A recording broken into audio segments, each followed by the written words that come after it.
Hey everyone! The level 40 cap just dropped last week. And if you've been grinding like me, you're probably wondering how to optimize your Magic Swordmaster build. Some of you might remember I made an Intellect Crit Swordmaster guide during the level 32 cap on the Dragon Nest Discord. Well, this is the long-awaited update, and this time, I'm going all in, starting a series of budget-friendly build guides so anyone can transition smoothly.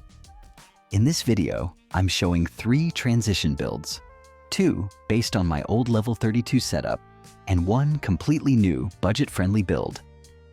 But before we dive into the build itself, let's talk about one of the most important pieces of the puzzle, our weapon, and something often misunderstood, crit resist. We're starting with the Apocalypse Sword, paired with a wind suffix. Why wind? 3 reasons. It gives agility, gives additional damage of 12%, and reduces the enemy's crit resist by 12.05%. Now let's break down crit resist, because it's not what most people think. Shout out to Chaos 5 from the Freedom Guild who explained this way back in 2011. Crit resist doesn't stop you from critting. Instead, it causes white crits, cracked, faded versions of a normal crit, and they deal less damage. You've probably seen it while fighting the Electric Ogre in Apocalypse. To counter that, wind suffix is essential for any crit-based build.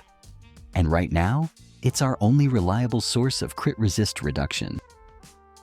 Now let's dive into build number 1, the budget Max-DPS setup. We're rocking the full Apocalypse set. It gives both intellect and magic attack from its set bonuses. As mentioned earlier, use the Apocalypse Sword with wind suffix. For the gauntlet, go with tent suffix to reduce target's magic defense. For armor, we're using full wind suffix for more agility stat. For gloves, I picked health suffix. It gives balanced resistance against both physical and magic damage, which is more valuable than going tent or iron wall. For accessories, we're using Intellect Sylvie necklace and earrings. Go for options with pure intellect and agility if you have the extra gold, or go for options with intellect, agility, and vitality. Now, since this is a transition build, I'm still using 2 of my perfect pot, Fatal Melanie rings. If you don't have those, check out build number 3, or try to get crit percent from your weapons instead. Moving on, let's break down the hidden potentials. To hit the 90% crit cap, you'll need either 3 pieces with 17% critical potential, or 2 pieces, critical potential plus 2/3 stat crit plates, 1 level 24 epic and 1 level 40 rare. My setup? 2 critical potential rings, then I got 3rd stat plates. 3rd stat plates cost me under 200 gold. Solid value. For sword and gauntlet, get magic attack, agility, and intellect. For armor, necklace, and earring. Agility, intellect, and max HP. For rings, we already have attack, magic attack, agility, and critical. Now let's talk about plates. Your non-negotiables. Level 40, Epic, Fatal, and Wind plates. These are what push you to crit cap. Other must-haves: intellect, magic, health, vitality, and destruction plates. For your final slot, pick what fits your playstyle, but I recommend final damage. And if you're on a tight budget, you can still use lower level plates. Just don't skip out on those epic, fatal, and wind plates. After all this, we're sitting at 83% critical. And with an archer or mercenary buff, you'll easily hit 90%. That said, I built this so you're not forced to rely on those buffs. 83% is solid, meaning you can still shine, no matter who you party with. Now let's talk about build number 2, what I like to call the hybrid crit cap setup. This build gives you flexibility, whether you want to go hybrid magic and physical DPS, or lean into a tankier Magic DPS playstyle. We're still using the full Apocalypse set for its strong intellect and magic attack set effects. The core suffixes stay the same. Sword is still wind for that crit resist reduction. Gauntlet stays tent to keep lowering magic defense.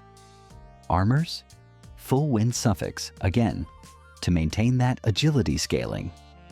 Gloves, still health suffix, best value for surviving both physical and magic damage. Now here's where things change. We're switching over to Wind Sylvie necklace and earrings. It gives you pure agility, which scales both your critical chance and physical damage. So if you want to experiment with hybrid damage or tankier DPS roles, this is the move. And yes, we're still using the same 2 Melanie rings with crit potential. They help us lock in that critical capacity without relying heavily on expensive plates. Kicking off the hidden potentials, the good news? To reach the 90% critical cap, this time you only need 2 pieces with 17% critical potential. That's it, clean and efficient. As for your sword and gauntlet, stick with magic attack, agility, and intellect. Nothing changes here. That's still cheap and easy to get. Now here's what's new. Depending on your playstyle, we'll adjust the potentials for armors, necklace, and earrings. If you want to go hybrid magic and physical DPS, roll with intellect, strength, and max HP. But if you're leaning toward a tankier magic DPS setup, go with intellect, vitality, and max HP. As for the Melanie rings, we've already got the essentials: attack, magic attack, agility, and critical. Perfect for capping crit and scaling your damage. Moving on to the plates. Most of the essentials are the same. Your non-negotiables still stand strong. Level 40, Epic Fatal and Wind plates.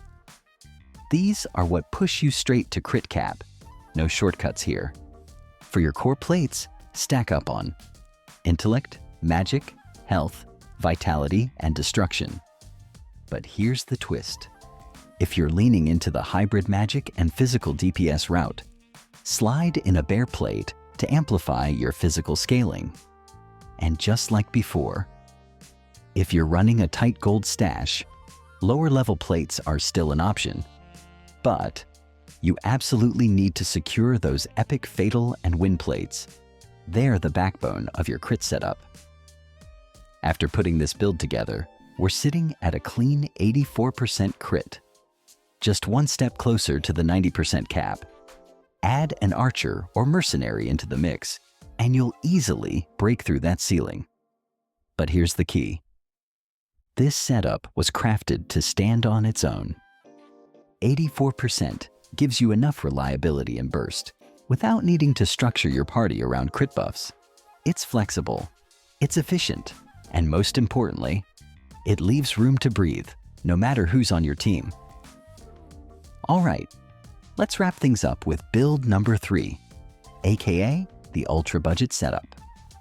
This build is for players who want to be efficient, effective, and still pack a punch. This build will be sacrificing some raw damage in exchange for zero investment in crit potentials or third stat plates. Yes, you heard that right. No critical potentials. No extra cost plates. Let's break it down. We're still using the full Apocalypse set. It's just too good to pass up for Magic Swordmasters. Sword stays with wind suffix for the crit resist reduction. Gauntlet, still tent for that reliable magic defense reduction. Armor, no surprises. We're keeping the full wind suffix for that agility boost. Gloves, health suffix, cheap and gives solid resistance on both fronts. For accessories, we're rolling with the Wind Sylvie necklace and earrings, paired with 2 fatal Sylvie rings. And for potentials, magic attack, agility, and intellect for our weapons and rings. The rest should be packed with agility, intellect, and max HP potentials. Simple, straightforward, cost-effective. No critical potentials needed here. No third stat plates either. That's what makes this setup shine for anyone starting fresh, or simply looking to transition without breaking the bank. Plates? We're keeping it standard.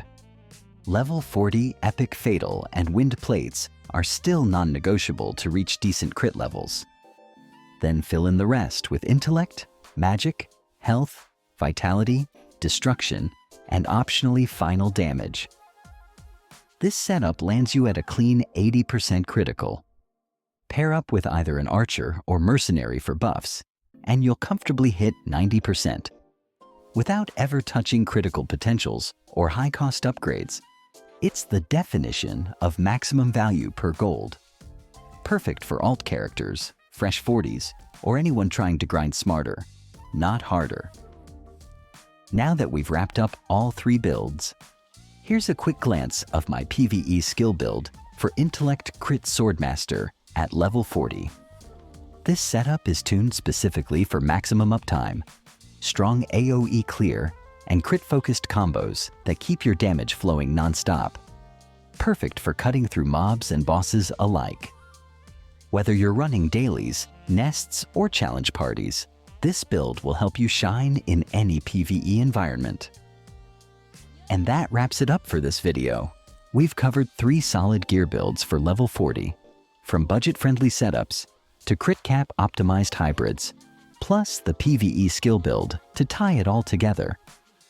You might be wondering, how did I even come up with these builds? Well, I actually built my own crit and final damage calculator to test out different setups and figure out exactly what I need to hit that 80 to 90% crit rate. It's not ready for public release just yet. I'm still smoothing out a few things. But who knows, that might be the next video. Whether you're just starting out or fine-tuning your Swordmaster, I hope this guide helps you make smart, efficient choices that match your playstyle and your budget. Got questions, suggestions, or just want to show off your build? Drop them in the comments. I read every single one and love hearing from you guys. And hey, if you found this helpful, smash that like button, subscribe, and maybe share this with your guildmates. It really helps the channel grow. Until next time, stay sharp, keep grinding, and I'll see you in the next one. Peace.